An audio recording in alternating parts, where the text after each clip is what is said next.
Okay, good morning, everybody. I think we're just admitting everyone into the room at the moment. I'd like to welcome you to our seminar on revision skills. Okay, so we are recording this webinar too.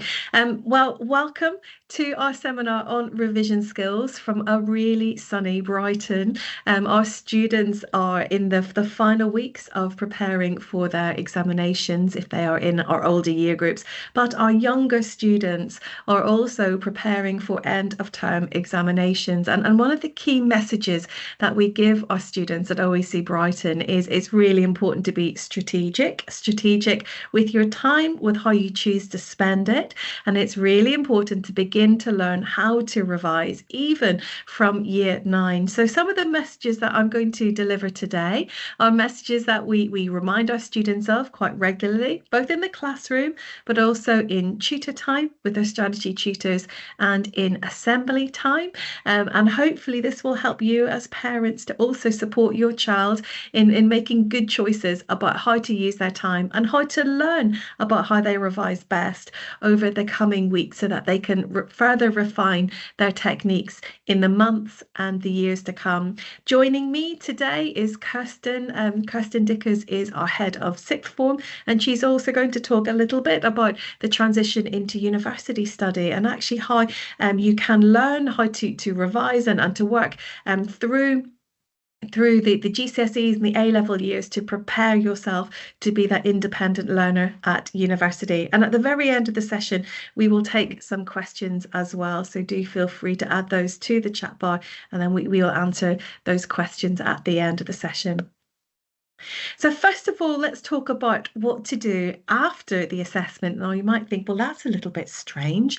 Why do we start with after the assessments are finished? Well, of course, at OICB, we do have regular assessments for our students, and we do that for several reasons. It helps our students with their well-being. It helps them to know that going into the exam room is not scary, that they will survive it, and that actually they learn quite a lot from taking those assessments. They learn about the areas that they are doing very well in. They learn about the areas where their knowledge or their understanding is perhaps not so secure, and then they can strategically plan how to fill those gaps later on. So our students have had a variety of SCIT assessments and end of term assessments throughout the year, and when they get those papers back, and even a couple of weeks later, we encourage them to look at the feedback that their teachers have given.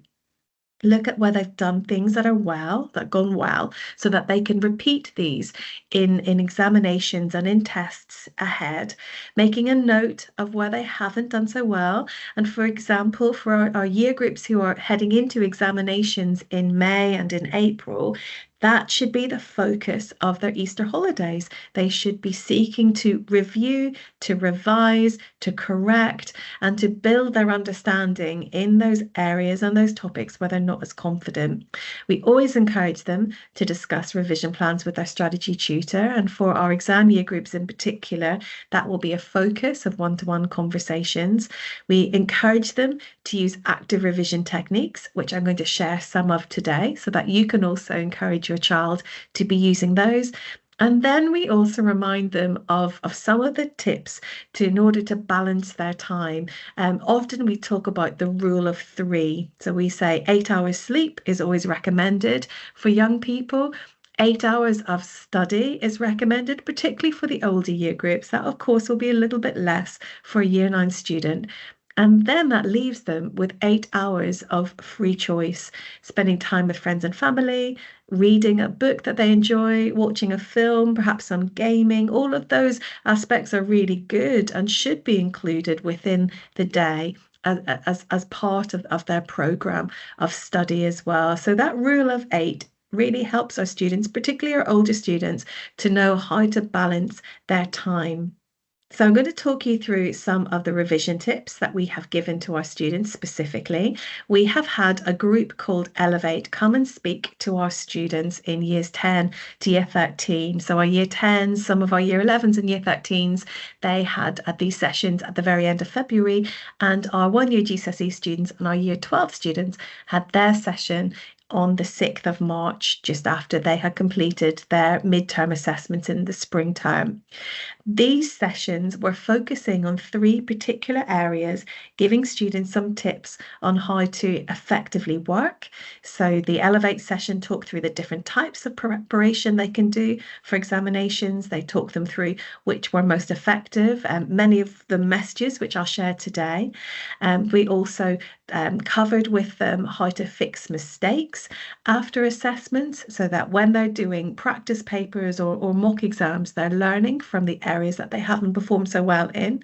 And then they also talk to them about allocation of time, about preparing mentally for the examination, but also thinking and planning ahead the different topics that they should be covering, so that when the exam came, they felt confident in all areas. And the study skills sessions run by Elevate were very well received by our students, and we really find that having the same messages shared with them, but from different people who they don't see from part of the college every day, was really helpful in reinforcing these messages. One of the aspects that they talked about was planning their time. Now, what we say to students is that they need to think ahead. They have their examination timetable, and they know when their different subjects are going to be assessed, and then they need to be planning how they're going to cover that material so that they reach the peak of their understanding just before their examination takes place.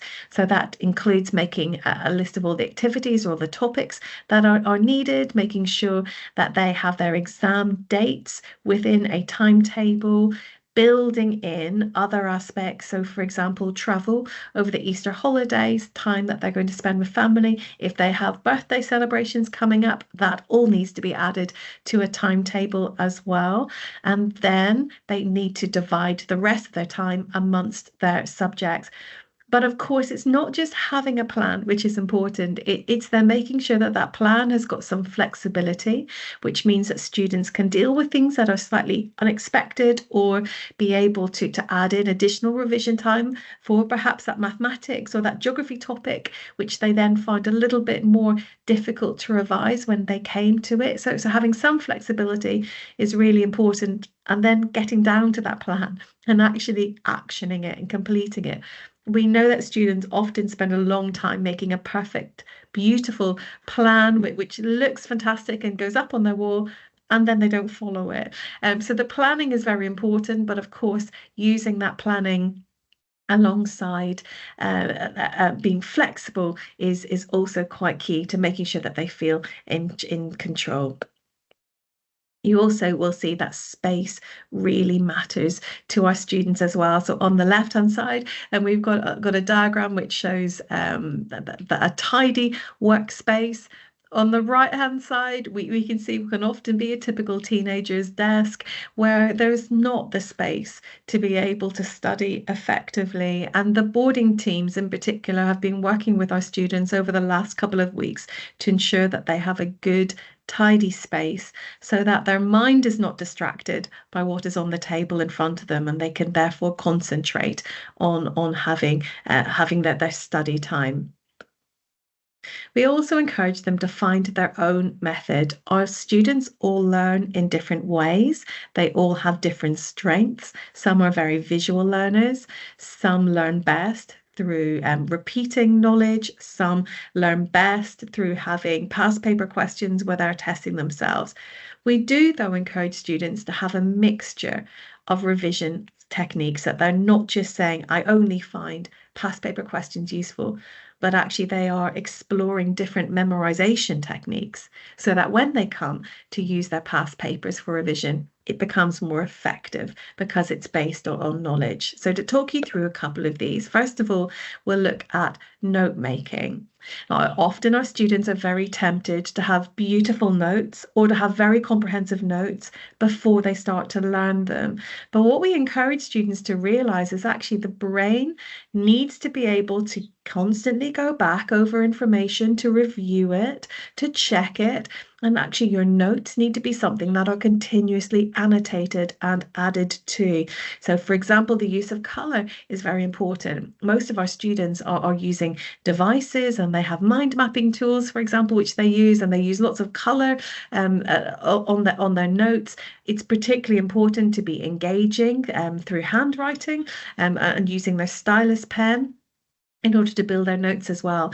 So once they've reduced their notes, then they can have key headings or key words, and then they need to begin to learn those notes. So and I often encourage my students, for example, in history, if they have developed a timeline and a list of events, and they've color coded it according to different factors, and then they've spent some time studying it, I'll encourage them to put that to the side and then to write it from memory, and then to check, have they got the key elements? Have they got the correct dates? Have they spelt those words correctly?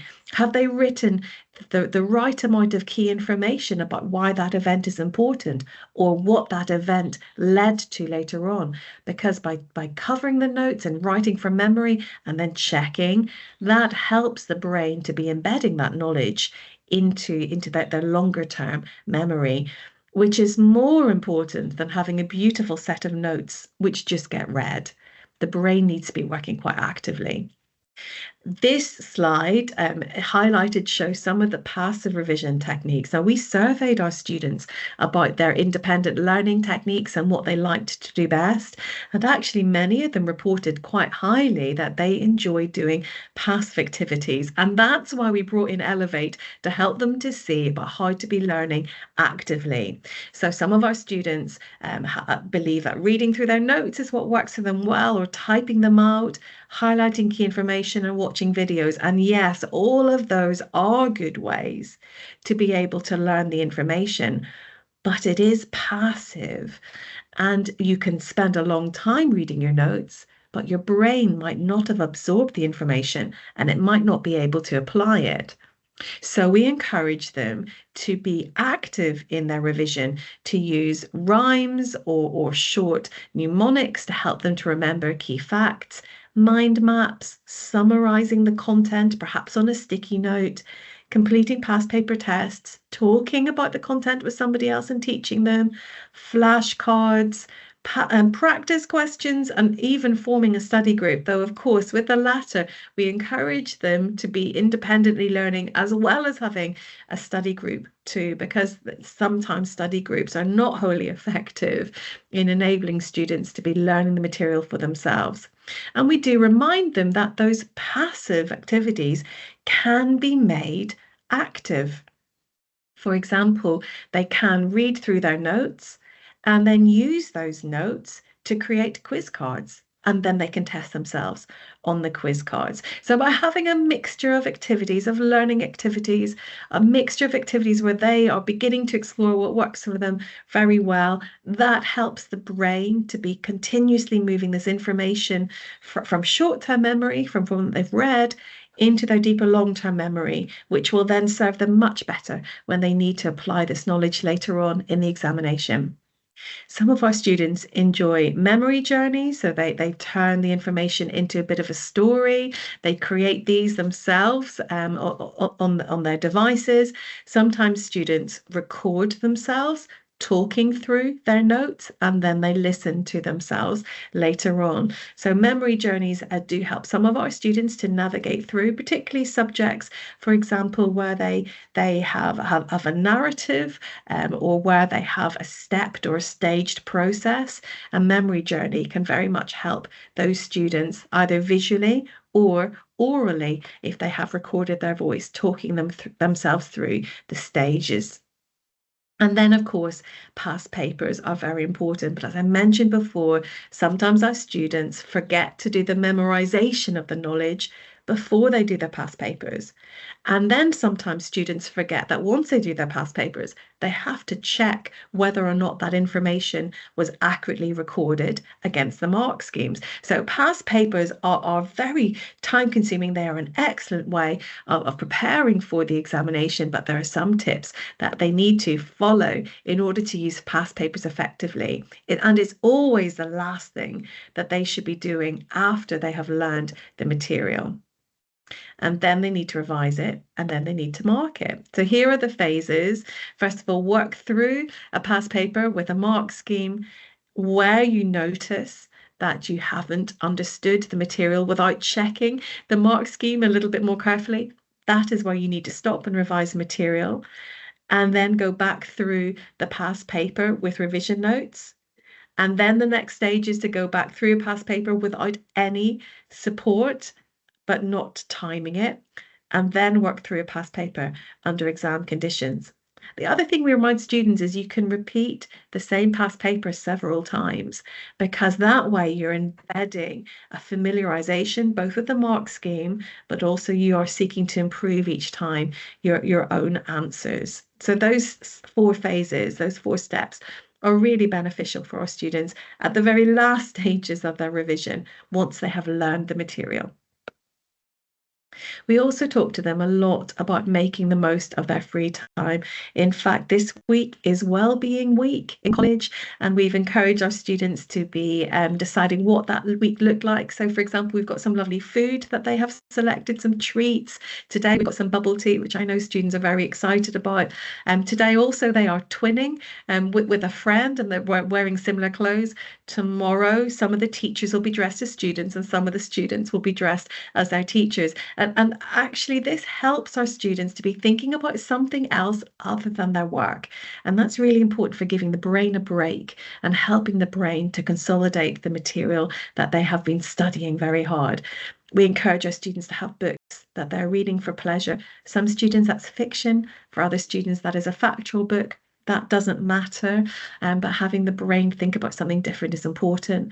Other students enjoy meditating or listening to music. Hydration is very important, as well as nutrition and diet. And then, of course, exercise is important as well. And in fact, we are planning a big wellbeing walk in very early May for our whole school community to take part in, to encourage them to get out into our beautiful countryside and beautiful sea air here in Brighton, being able to have an opportunity to be thinking and discussing other things with their friends, so that their brain is relaxed and ready to go back to studying again. So making the most of free time for perspective is really important for our student well-being at a particularly stressful period, because we know that examinations can be stressful. No matter how much we talk to our students about doing their best and about being strategic, we do know that it is a difficult time for our students. So we help them in college to have that good perspective, and we encourage them to be having breaks as well.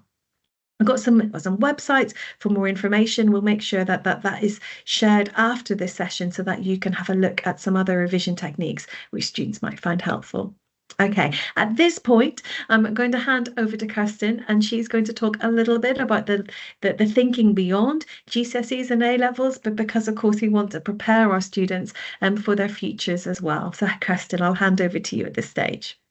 Thank you, Gemma. So I think I wanted to talk a little bit about the difference between university study and what students will be used to at school, and how what we're teaching them to do now and the way that we're sort of helping them prepare is also going to get them ready for university and develop some of those really vital skills. So the big differences that I know, having taught at university, that my first year students were really shocked by. The first thing that they used to ask me when they arrived in my tutorials was, can we have the syllabus and the mark scheme? And I had to explain to them that unfortunately there was no syllabus and there was no mark scheme. Those things don't exist. And so that was a real shock for them, because it was a completely different way of learning. Often when we had lessons and I'd be doing tutorials with them and we'd be talking about a topic, and they'd say, will this be on the exam? And I would say, well, it could be, anything could be. And even if it's not directly on the exam, any knowledge you have could be brought in to enhance your answers. So it's a very different way of learning. It's much more open-ended. And so that's something that the students need to get used to. And it's why we're sort of trying to encourage them with what we do to be more independent, to think about exploring the subject for fun, for interest beyond just what they're studying at A-level and GCSE. So obviously, in order to prepare for those exams really well, they need to focus on things like the mark schemes and the syllabus and making sure that they are really developing that content. But then in our some of our super curricular sessions, and when we're thinking about university preparation, particularly with the Year 12 students, we're encouraging them to go beyond the syllabus and also develop their independent interests. The other thing that's very different about university is that, as you can see in the top picture, this looks very much like one of my chemistry lectures that I used to have when I was a first year student, with 300 people in the lecture theatre. So lectures at university can be much, much bigger, obviously, than classroom lessons, not very interactive at all. Universities are beginning to develop their styles of teaching, and they're looking at smaller group teaching and seminars, workshops as well. But it is fair to say a lot of the teaching, particularly in some of the very top universities that our students are aiming for, is still quite traditional. So again, in a lecture theatre of that size, putting your hand up to ask a question because you don't understand is obviously a lot more difficult. And so again, students are much more expected to learn independently, to go away after the lecture and in their own time follow up, go to the library, read up on things that they didn't follow. They can't be tutored through universities. There are tutors available to teach them the content. What they do have, particularly at some of the top universities, again, so Oxford and Cambridge, they would have tutorials or supervisions, as we called them at Cambridge, where they would be taught in very small groups. So normally when I was teaching, it would be me and 2 students, maybe 3. Some of the subjects, it would be 1-to-1. And in those tutorials, students are put on the spot. So they're expected to defend their opinions, explain why they've made the points they have in an essay, explain how they've approached a science problem. And so again, very much they are expected to really have thought about the subject and put in a lot of independent work. And then still, quite a lot of the assessment is by exams at the end of the year. So when I was last teaching in Cambridge, still most of the examinations for even the first year students, it was 3-hour handwritten exams, and they could well be having 2 of those in one day. So we are trying to prepare them for that level of both the requirement for independent work and the level of academic pressure that there will be there and that they will have to rise to. Can we go on to the next slide? So when I was working at Cambridge, we talked an awful lot about the transition skills that we really wanted students to have, and there's been a lot of research done on this since then. And we've looked at transition skills that universities really value, and also that they are working on with students. So many universities now do have support for students in the first year to help them develop these skills. But really, if students want to hit the ground running at university and really get a good start on their degree, these are skills that they need to develop, and these are the ones that we're trying to help them with. So some of them are, I would say, academic skills. So having that really positive attitude, wanting to learn, being excited by the subject they're studying. So this is why we talk to them a lot about finding what they really love and what they're enthused by. And really trying to make sure that what they go on to study at university is something that's absolutely right for them. Universities, they also want students to have those skills of academic writing, so being able to write really well, being able to explain their point of view in an appropriate way, critical thinking, smart reading as well. So I'm sure, as a historian, Gemma will tell you that quite often she had many books to read every week for her tutorials. So even as a scientist, I was reading a lot. And so one of the skills that they need to develop is how to read in the right way, because if they just open a book at the first page and start to try and read through, they're not going to get through everything they need to do. And then those communication skills as well, being able to explain their point of view and then present their ideas to other people.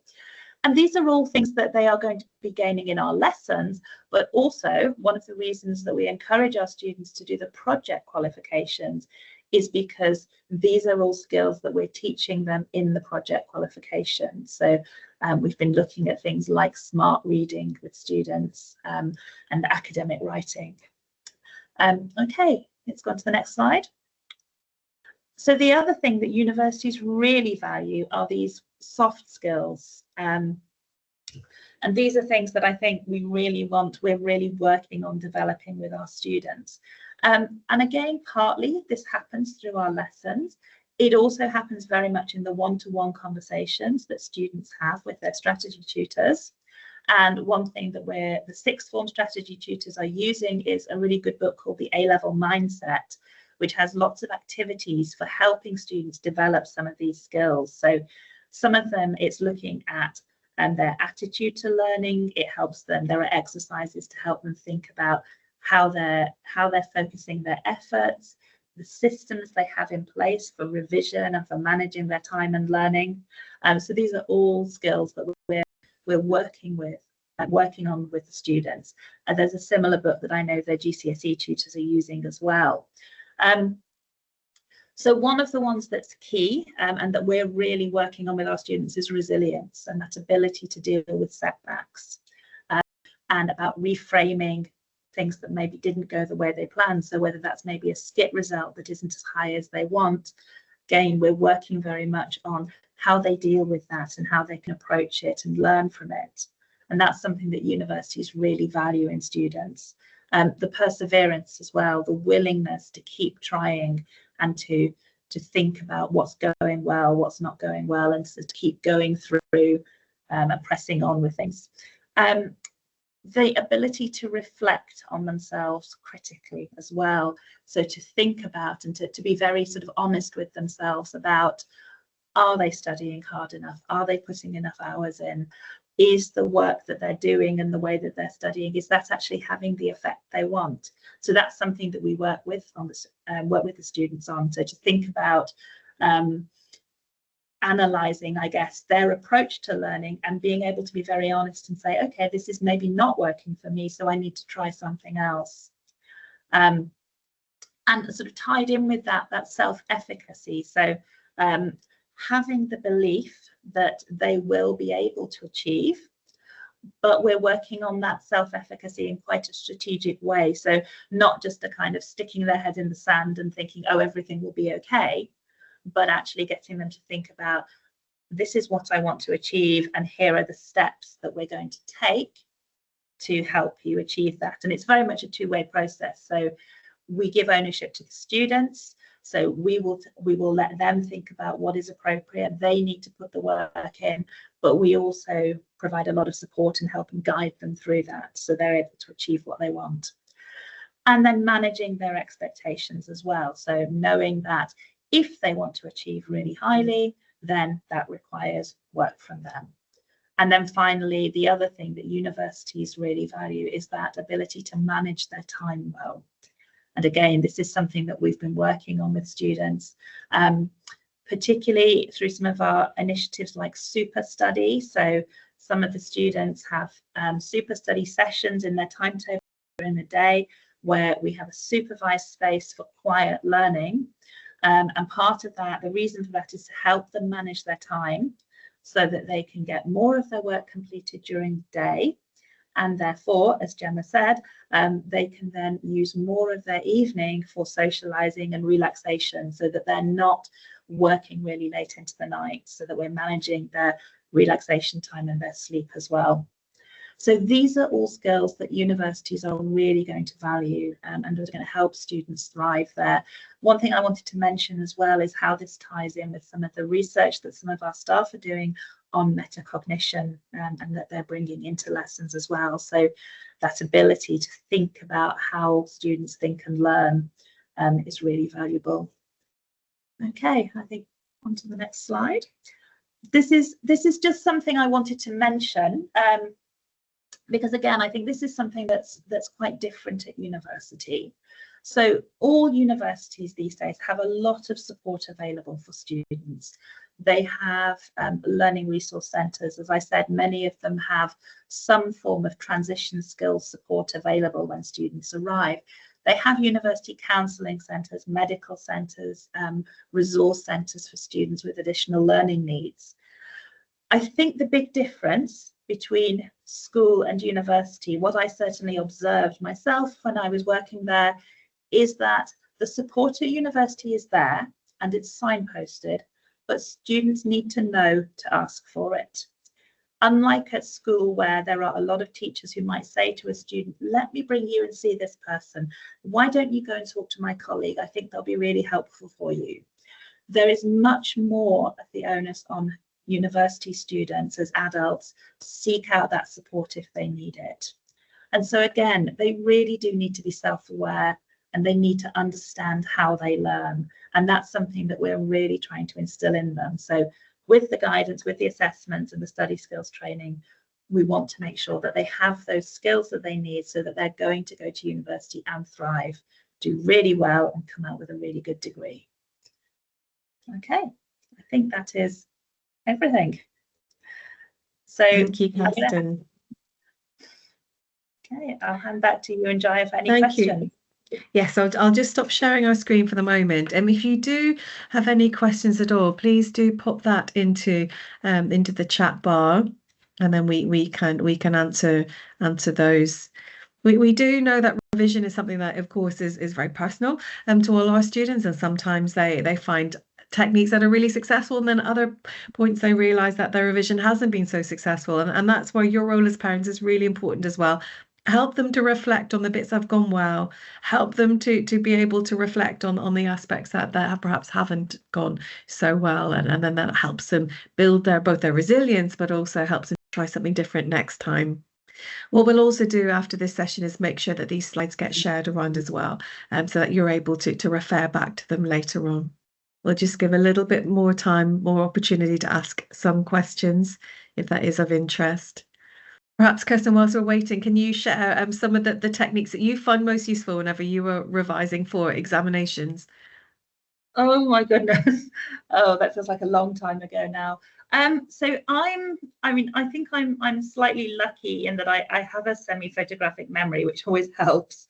But I have to say, I used to start out by, I would make flashcards of my notes, and I used to do them in stages. So I would start, I'm very much a kind of a fan of not having too much information on the flashcard. So they might have started out with a fair bit of information, but then I'd sort of then make another set. Being a scientist, often I'd have one diagram or one formula on a flashcard. And by the end, my aim was that just looking at that one diagram, I could remember all the theory that I needed to know around that diagram. But then what I found, certainly the year I got my absolute best result, was the year that I had basically planned and done every single past paper I could find. And again, I did exactly what Gemma described. So I worked through the questions. First, I worked through them without my notes. I marked them properly. And I went through anything that I hadn't got right or anything where I felt I should have expanded my answer to make sure that I was doing it well. And then went through and practiced them under exam conditions as well.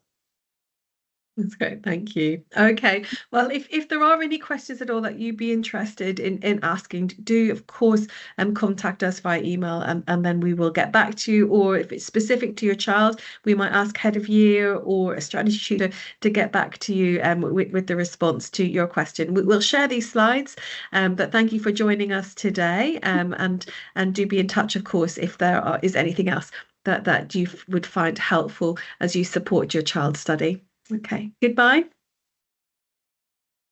Goodbye.